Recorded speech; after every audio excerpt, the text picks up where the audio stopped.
This is why I think living off grid is a load of BS, right? So let me put this into context here.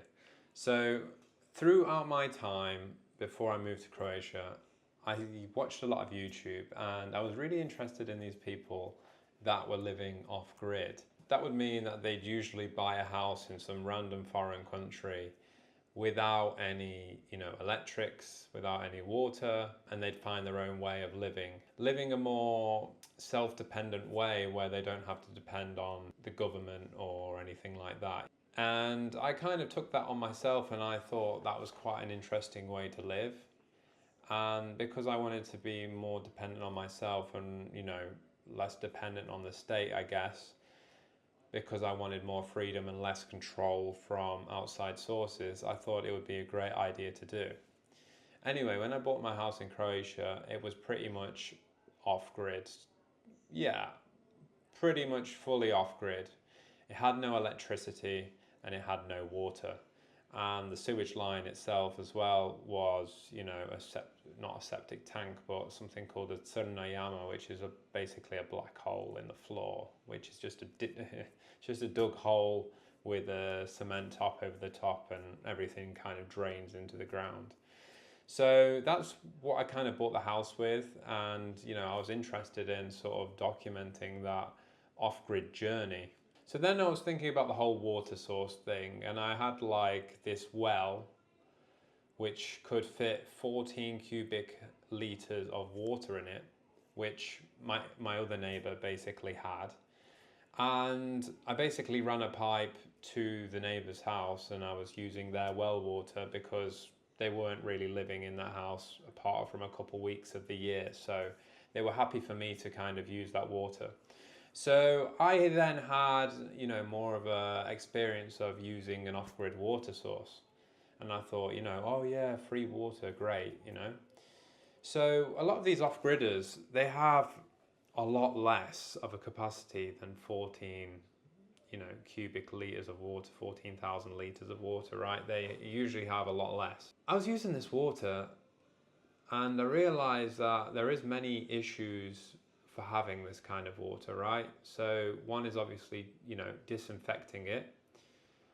Two is when you live in a country that actually doesn't rain a lot, then it's not going to fill itself easy. So when it emptied, which usually took about a month and a half, I had to run a big hose pipe, which I connected to this fire hydrant, which was about 60 meters from my house, and I just had to run sort of fire hoses to that and fill up my water well. So I filled it up with 14 cubic litres of water. And again, having a family, I realised that having an off-grid water source just was not ideal at all. And in the end, it wasn't really off-grid because I had to pay for the town water anyway that I had to run from that fire hydrant and fill up my tank every month and a half. And even if it did rain, it wouldn't be any kind of substantial amount of water. Maybe, I would maybe have a half a month more if, it was raining all the time, but it really wouldn't stop that.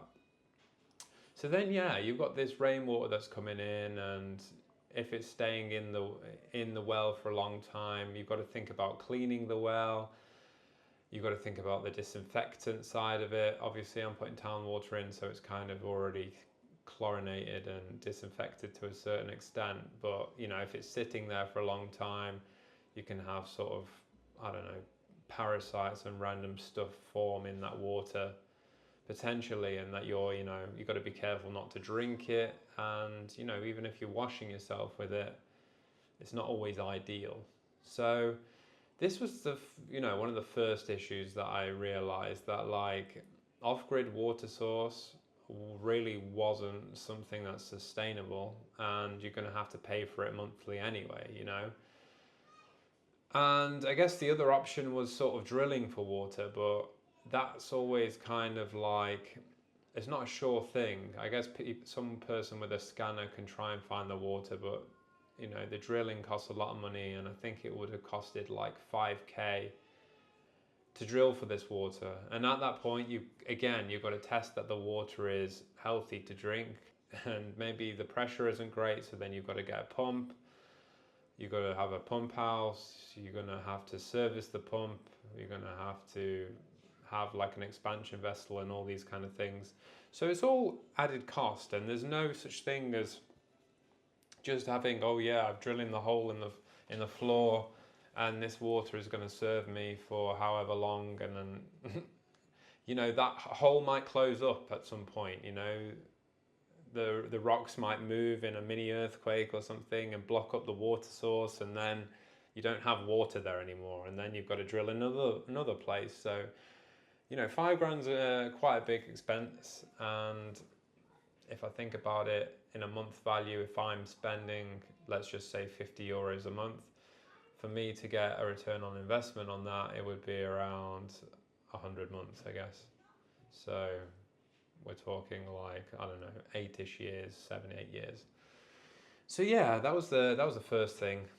The other touch point was, the electric side of things, which was, expensive to get solar panels, because as a family, again, you're running a lot of lights, you're needing the washing machine running all the time, you're needing the heating running, aircon in the summer, and to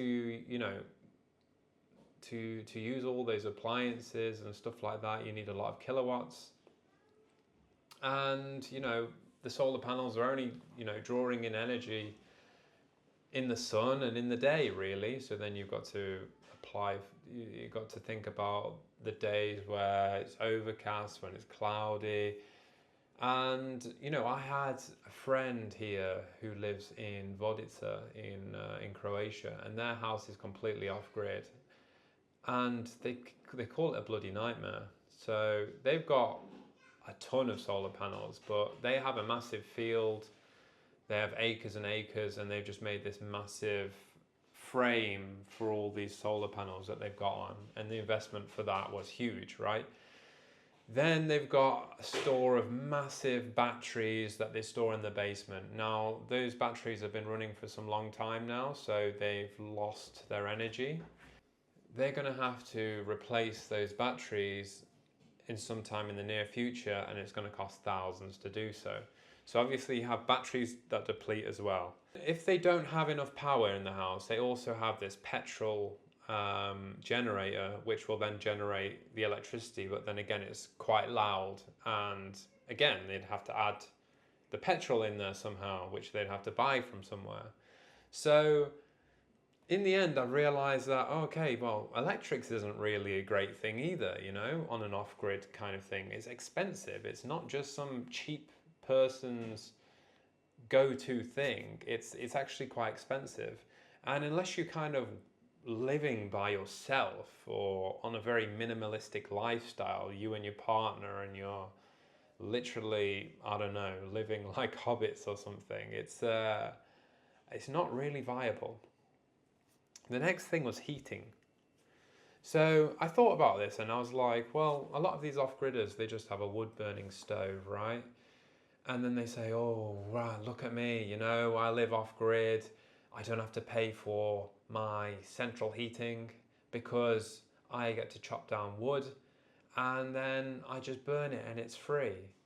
And then I just thought about it. It's like, again, right? You've got this one burning stove, which you've got to keep feeding with wood and watching it. So you can't really do much else apart from watch this stove so it doesn't go out every half an hour or something. So you've got to keep sticking wood in, which is a pain in the ass, in my opinion. But not only that, you've got to have the wood in your garden, which not many people do have, right? So you probably don't want to cut down all the trees in your garden or your field, So you'll always end up buying that wood at some point anyway. So that's another expense. You've got to buy the wood, which at the end of the day isn't really off-grid because you're buying it off a chain. You're still buying the supply off someone. When you're buying solar panels, you're still buying the solar panels and the batteries off someone. You're not completely off-grid. When you're buying the water, if you run out of water, you pay for a truck to take the water to your house to fill up the thing. Again, you're technically still paying for a service which you might as well just be on grid then. I thought, wow, I've got this pellet boiler and it has wood pellets, and I'm classing myself off grid because it's not using gas or anything, and it means I can store pellets. And if one day the gas line goes, I've got pellets in storage, but you can only store a certain amount of pellets. As I saw during the COVID times, the cost of pellets went up crazy amount. I think they went up 300% or something at some point. And yeah, the cost of that goes up as well. So you can't really run away from anything. And yeah, I just kind of wanted to create this episode because I think that there's a lot of influencers out there who are kind of bigging up the off-grid lifestyle and making it look like a dream. And I can see people on like TikTok and Instagram, they're all buying into it and they're thinking that it's a dream and they wish that they could live that way. But in realistic terms, I think the people that are living off grid, they are really struggling. They may not have jobs, and the only way that they're going to make money is to make YouTube videos or social media videos and try and sell something that way, because they're actually struggling to live. And they kind of just lie and big it up that it's an amazing thing to live off grid, but when in actual fact it probably isn't. Now, some people, don't get me wrong, are probably going to enjoy the fact of being off grid and they like it and stuff, but honestly, for a family, if you have a family, a wife and kids, it's just not realistic in this day and age. And there's a lot of things that you have to do on a day-to-day basis, servicing things and then taking care of things. Some people have livestock and it maybe looks like a cool thing, but that takes up a hell of a lot of time. Then you don't have time to work because you're dealing with your chickens, you're dealing with your pigs, and you're dealing with your kids, and you're dealing with all your other chores and stuff like that, and that you don't have time to do anything else, And in the end, it's not really that much freedom if that thing ties you down as well. We got a cat, and I said to my wife, I don't really want a cat because I know it's going to tie me down. Because at the end of the day, we're just not going to feel as free to just leave the house because we know that we've got a cat. Now, yes, I've got a neighbour that can come feed it and stuff like that, which she will, but we have to have that cat in consideration all the time when we leave the house now, or when we go on holiday, Someone's got to come there and feed it, we've got to take care of it, we've got to make sure that she's all fine. Now, you have a load of chickens, you have a load of pigs, you have a load of farm animals and stuff. They're going to take a lot more time to take care of, and your neighbor may not want to just step in and take care of them, right? Because it's a big job. It means that you've got to get up at 4 a.m. in the morning and do certain things and clean out their huts and stuff like that, and your neighbor may not want to potentially do that. So that's going to tie you down, and you may think that actually, I want to travel and stuff, but now I can't because I've taken on this lifestyle which I thought was great, but the realistic term is not as great as I think it is.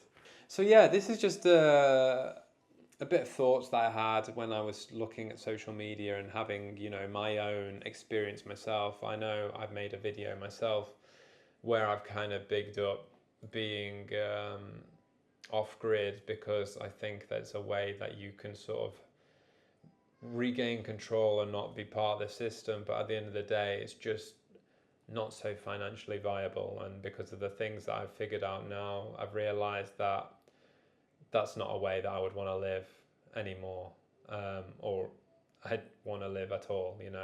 I realize things are the way they are, and obviously it makes sense to be on the grid, and I fought to be on the grid for a long time. It took me 8 months to get electricity, and it took me around 2.5 years to get water. And now that I've got water and now that I've got my own electricity, I'm like happy days.